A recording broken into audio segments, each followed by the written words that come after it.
ഏഷ്യയിൽ സംഘർഷം കത്തി നിൽക്കുകയാണ്. എന്തും സംഭവിക്കാമെന്നുള്ള രീതിയിലാണ് കാര്യങ്ങൾ മുന്നോട്ട് പോകുന്നത്.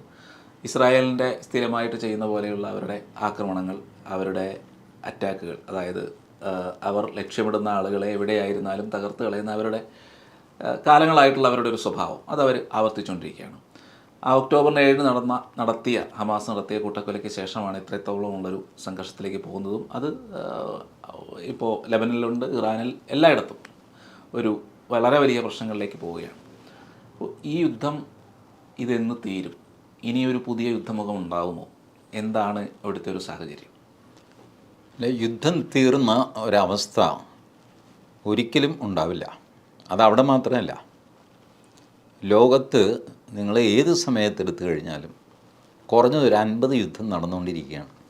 എപ്പോൾ നോക്കിയാലും ചെറിയ ചെറിയ രാജ്യങ്ങൾ തമ്മിൽ, വലിയ രാജ്യങ്ങൾ ചെറിയ രാജ്യങ്ങൾക്കിട്ട് അടി കൊടുക്കുന്നത്, ഇതിങ്ങനെ നടന്നുകൊണ്ടിരിക്കും. അപ്പോൾ ലോകസമാധാനം, എല്ലാവരും ശാന്തിയും സന്തോഷമായിട്ട് ജീവിക്കുന്ന ഒരു ദിവസം, അങ്ങനൊരു ദിവസം ഉണ്ടാവാനേ പോകുന്നില്ല. അതുകൊണ്ട് യുദ്ധത്തെ ചൊല്ലി ഒരു ഫിലസോഫിക്കൽ വെറിയുടെ ആവശ്യമില്ല. യുദ്ധം ആത്യന്തികമായി എല്ലാവരും തോൽക്കുന്ന ഒന്നാണ്, അത് തോൽക്കുന്ന ഒന്നാണ്. പക്ഷേ മനുഷ്യ ചരിത്രം മൊത്തം യുദ്ധങ്ങളുടേതാണ്. അതുകൊണ്ട് ഈ പറഞ്ഞ പശ്ചിമേഷ്യ എന്നുള്ള വലിയ വാക്കൊന്നും ഞാൻ ഉപയോഗിക്കുന്നില്ല. ഇപ്പോൾ നിൽക്കുന്ന ടെൻഷൻ, ഓൾറെഡി ഉള്ള ടെൻഷൻ, ഇസ്രായേലിൻ്റെ ഹമാസുമായിട്ടുള്ള അടി, അതിൻ്റെ കൂടെ ഇപ്പോൾ പുതിയ ഫാക്ടർ വന്നു ഇറാൻ്റെ. ഇറാൻ നേരത്തെ മുതൽ ചിത്രത്തിലുണ്ട്. വാസ്തവത്തിൽ വായിച്ചിട്ട് ആലോചിച്ച് നോക്കുക, ഇറാനും ഇസ്രായേലും തമ്മിൽ എന്ത് തർക്കമാണ് നിലവിലുള്ളത്? എന്തിനെ ചൊല്ലിയാണ് യുദ്ധം? ഈ രണ്ട് രാജ്യങ്ങൾ തമ്മിൽ ബോർഡറുണ്ടോ? ഇല്ല. അതിർത്തിയിലാണല്ലോ ഒരു യുദ്ധം നടക്കുന്നത്. സാധാരണ അതിർത്തിയെ ചൊല്ലിയാണ്. അല്ലെങ്കിൽ കടൽ സമ്പത്ത്, കടലിൽ എണ്ണയുണ്ട്, ആ എണ്ണക്കിണർ എൻ്റെയാണ് നിൻ്റെയാണെന്നൊക്കെ പറഞ്ഞ് എന്തെങ്കിലും ഉണ്ടോ? ഇല്ല. അന്താരാഷ്ട്ര തലത്തിൽ വേറെ എന്തെങ്കിലും ഇഷ്യൂ ഇറാനും ഇസ്രായേലും തമ്മിലുണ്ടോ? ഇല്ല. പിന്നെ എന്താ ഇവർ തമ്മിൽ വഴക്ക്? ഈ പ്രശ്നം, ഇറാൻ ഒരു ഷിയ രാജ്യമാണ്. സുന്നികളോട് തീർത്താൽ തീരാത്ത വിരോധമുണ്ട്. അതേസമയം Saudi Arabia, Egypt, Lebanon, Jordan, Syria, ഇവരൊക്കെ സുന്നിയാണ്.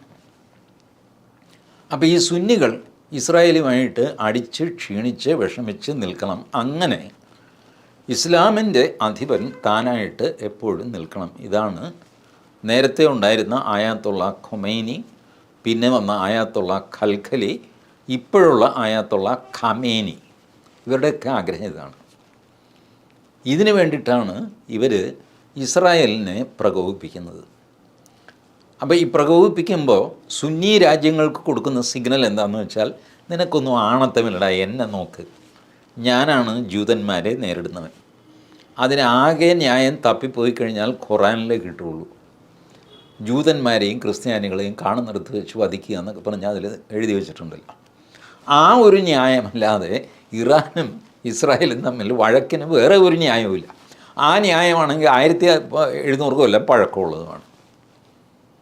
അപ്പോൾ ഇപ്പം ഇത് ചെയ്യുന്നത് എന്തിനാ? സുന്നികളെ പ്രകോപിപ്പിക്കുക, അവർ ഇസ്രായേലുമായിട്ട് അടികൂടുക, നിരന്തരം അവർ സംഘർഷത്തിലും പ്രശ്നത്തിലും ആകുക, ഇസ്ലാമിക രാജ്യത്തിൻ്റെ തലവൻ ഞാനാകുക. ഇതാണ് ആവശ്യം. ഈ ആവശ്യം കുറച്ചു കാലം ഇത് ഈ പൊളിറ്റിക്സ് മറ്റുള്ളവർക്ക് മനസ്സിലായില്ലെങ്കിലും പിന്നീട് മനസ്സിലായി. സൗദി അറേബ്യ ഇസ്രായേലുമായിട്ട് സഖ്യത്തിലായി, ഒമാൻ സഖ്യത്തിലായി, UAE സഖ്യത്തിലായി. ജോർഡാൻ പറഞ്ഞു, ഞാൻ ആ പ്രദേശത്തേക്ക് വരുന്നില്ല, എൻ്റെ പ്രദേശത്തേക്ക് ആരും വരരുത്. ഈജിപ്റ്റ് ന്യൂട്രലായി. സിറിയ ISIS അടിച്ചുകൊണ്ട് പോയി. ഇങ്ങനെ ആയിക്കഴിഞ്ഞപ്പോൾ ഇറാന് പിന്നെ എന്ത് ചെയ്യാൻ പറ്റും? ഇസ്രായേലിൻ്റെ ശത്രുത വാങ്ങിച്ച് വയ്ക്കുകയും ചെയ്തു. എന്നാലും അങ്ങനെ നിന്നുകൊണ്ടിരുന്നു. ഞാനിപ്പോൾ കാണിച്ചു തരാമെന്നൊക്കെ പറഞ്ഞ് ഇറാൻ ഇങ്ങനെ നിൽക്കുമ്പോഴാണ് ഇറാൻ്റെ 4 ഇൻ്റലിജൻസ് ജേർണലിസ്റ്റാണ്, ഒരു പട്ടാളത്തിലെ വലിയ ആൾക്കാരാണ്. സിറിയൻ എംബസിയുടെ അടുത്ത് ചെറിയൊരു വേറൊരു കെട്ടിടം കെട്ടി അവിടെ ഇരുന്നുകൊണ്ടാണ് അവർ ഈ പ്രശ്നം ഉണ്ടായിക്കൊണ്ടിരുന്നത്. അവരുടെ നിയന്ത്രണത്തിലായിരുന്നു ഹൂതിയും ഹിസ്ബുള്ളയും. ഇത് ഇസ്രായേലിനറിയാം. ഇസ്രായേൽ പറയുന്നു, ഞങ്ങൾ വാണിംഗ് കൊടുത്തതാണ്, നിങ്ങളിങ്ങനെ ചെയ്യുന്നത് ഞങ്ങൾക്കറിയാം. നിങ്ങളാണ് ഹൂത്തിയെയും ഹിസ്ബുള്ളയെയും ഇളക്കി വിടുന്നതും നിയന്ത്രിക്കുന്നതുമെല്ലാം. അതുകൊണ്ട് അത് ചെയ്യരുത് എന്ന് പറഞ്ഞു. അവർ കേട്ടില്ല. ഇവർ കൊണ്ടുപോയി ഡമാസ്കസിൽ കൊണ്ടുപോയി ബോംബിട്ട് 4 ജനറൽമാർ മരിച്ചു. ഇറാൻ എന്ത് ചെയ്യും? തിരിച്ചടിക്കാതിരിക്കാൻ വയ്യ. ഇറാൻ ഒരു 4 മിസൈൽ ശൂന്യാകാശത്തേക്ക് അങ്ങ് വിട്ടു. ഇസ്രായേലിന് നേരെയാണെന്ന് സങ്കല്പിച്ചുകൊണ്ട് അങ്ങ് വിട്ടു. അത് ആകാശത്ത് വെച്ച് തന്നെ അമേരിക്കയാണെന്നും പറയുന്നു, ഇസ്രായേലാണെന്നും പറയുന്നു, ആകാശത്ത് വെച്ച് തന്നെ തകർത്തു. ഇറാൻ ഒരു പ്രസ്താവന ഇറക്കി, ഞങ്ങളുടെ തിരിച്ചടി കഴിഞ്ഞു, ഇനി ഞങ്ങൾ പ്രശ്നത്തിനില്ല. ഓ, സമാധാനമായി. അപ്പോഴാണ് ഈ ഹനിയ, ഇസ്മായിൽ ഹനിയ കൊല്ലപ്പെടുന്നത്.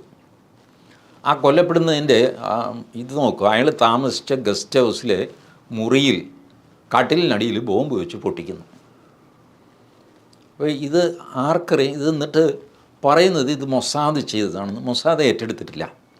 മൊസാദ് സാധാരണ ഒരു കാര്യം അവരുടെ അല്ല എന്നൊന്നും അവർ പറയാറില്ല.